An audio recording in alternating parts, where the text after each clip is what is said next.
ఘటన జరగడానికి ఎట్టి పరిస్థితుల్లో కూడా మన ఎలక్ట్రిక్ షార్ట్ సర్క్యూట్ అనేది జరగలేదు.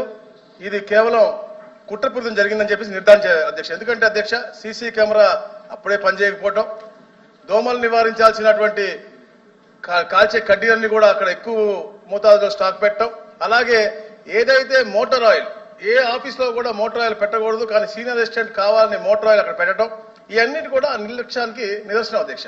అందుకే అధ్యక్ష ఏదైతే కెమికల్స్ కూడా వాడారు అని చెప్పేసి ఫైర్ ఆఫీసర్స్ అంతా కూడా ఒక నిర్ధారణకు వచ్చిన తర్వాత అధ్యక్ష దాన్ని సిఐడికి ఇవ్వడం జరిగింది అధ్యక్ష.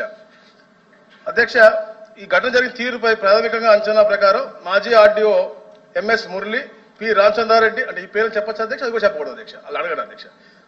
పిఏ తుకారాం ఆదేశాల మేరకు గౌతమ్ తేజ్ నాయుడు ఫైలు దహనం చేశారని చెప్పేసి తేలింది అధ్యక్ష. వీరంతా మాజీ మంత్రి గారి అనుచరులుగా ఉన్నారు. అయితే ఈ నేరారోపణ ఆధారాలు సహా విచారణ సిఐడి నిరూపించాల్సి ఉంది.